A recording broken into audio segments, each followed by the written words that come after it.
Hello everyone! Hello Philippines! Hello world! And hello universe! Welcome once again to my YouTube channel. This is Freddy's Corner, where this channel can be a place for positive conversation, education, and now, inspiration. So today, I'm going to discuss with you figures of speech. Yes, whether you're a teacher or a student or someone who's reviewing for licensure examination for teachers or LET, this is the right channel for you because I'm going to explain figures of speech. So what are figures of speech and why do people use them? Well, people have been using figures of speech as a part of figurative language in order to make an effect in their sentence, in their structure, in their style, and of course to make themselves poetic. As a matter of fact, the meaning of figures of speech is a total departure from the literal meaning of the word. Hence, whenever we listen to some people and they have become poetic, they have used some similes and other stuff, we say that, hey, he is so poetic. He is so figurative. But most modern classification of figures of speech are based, of course, from Aristotle, where they classified figures of speech into two. Yes, they are classified according to number one, the figure of thought, or basically known as tropes, while the other one is figure of speech according to structure or form, basically how they are used in a sentence, while the other one, the tropes, are all about meaning. Schemes are all about forms, the way they are used in structure or in a sentence. So once again, the two classifications are figures of thought or tropes, or all about meaning of the word and how they are used for effect. While number two is figure of form or schemes, or how they are used in a sentence and how they make an effect in what we call rhetoric. Therefore, I am dividing my discussion according to the two classifications. So first, I will be discussing about the figures of thought, or better known as tropes. And what are they? The figures of thought or tropes are simile, metaphor, hyperbole, personification, onomatopoeia, while the other five are synecdoche, oxymoron, paradox, irony, and apostrophe. But for today's episode, I will be discussing the first five, starting with simile. Simile is very to spot, primarily because it is a comparison of two things, but with the use of signal words like or as. So once you spot the like or as, it's absolutely simile. Like as slippery as an eel, like peas in a pod, as blind as a bat, eats like a pig, as wise as an owl. So I will also give you a literary example. So this is from a song composed by Robert Burns in 1794. It's titled A Red, Red Rose. Oh, my love's like a red, red rose that's newly sprung in June. Oh, my love's like the melody that's sweetly played in tune. So if you notice, there are two similes here. That my love is like a red, red rose. So love is equal to rose.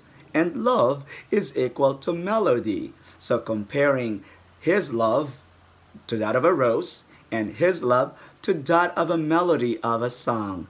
That is a simile. Now what about metaphor? Metaphor is a comparison of two unlike things. It's like an equation. One object is different from another. And here are the examples. Heart of stone. Time is money. The world is a stage. She is a song. He is an angel. Look at that. He is an angel. He is like an angel. So he, a person, compared to an angel.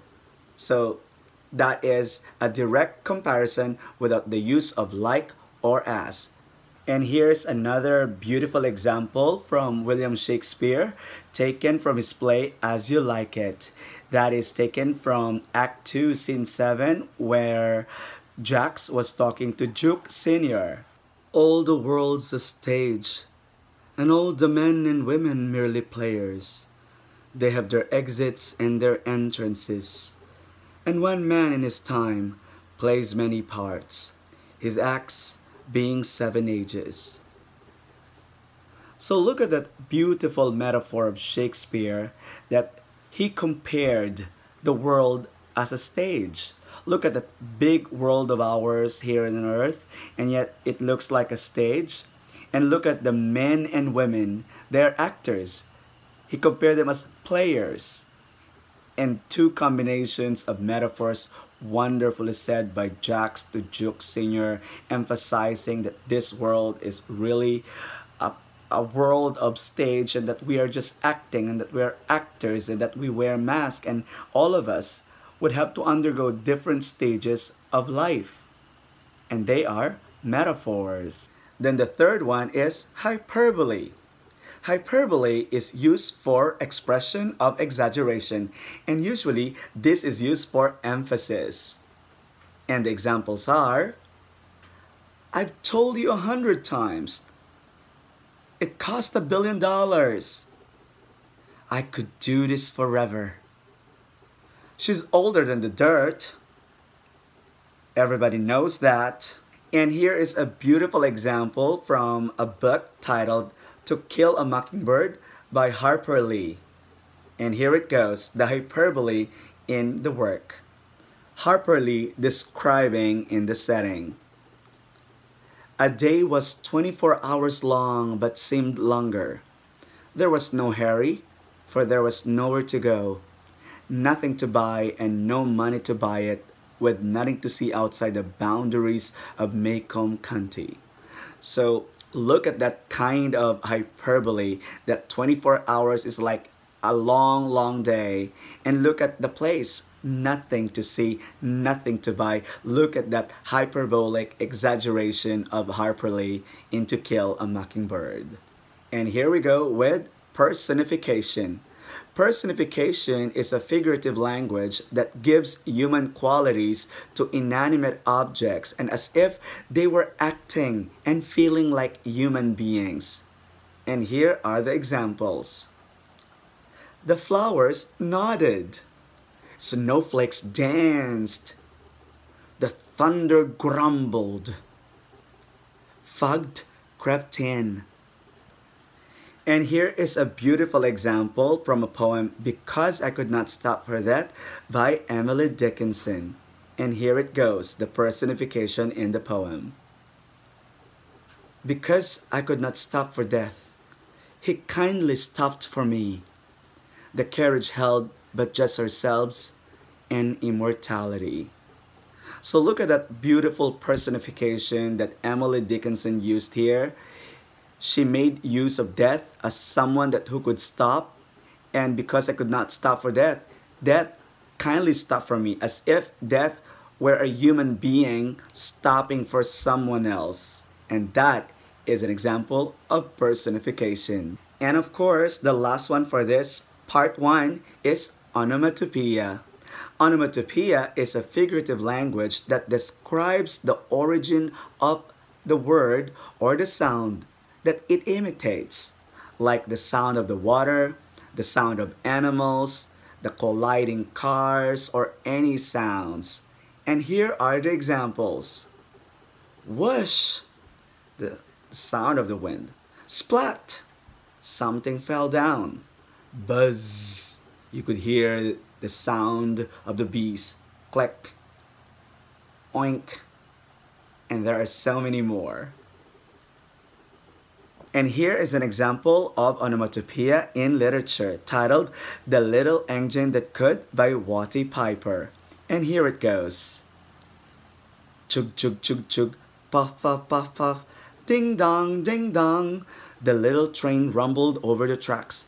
Chug, chug, chug, chug, puff, puff, puff, ding dong, ding dong. And that concludes our first episode, where we group our first episode into the 5 tropes, namely simile, metaphor, hyperbole, personification, and onomatopoeia.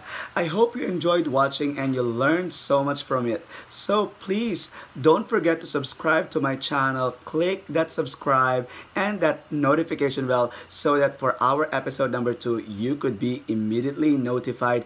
And for other things, leave your comments so that any suggestions that you would like me to discuss, I am more than willing to share them to you. So I'll see you again on the next episode for the other 5 tropes. And of course, for the subsequent schemes. Bye! See you! Subscribe!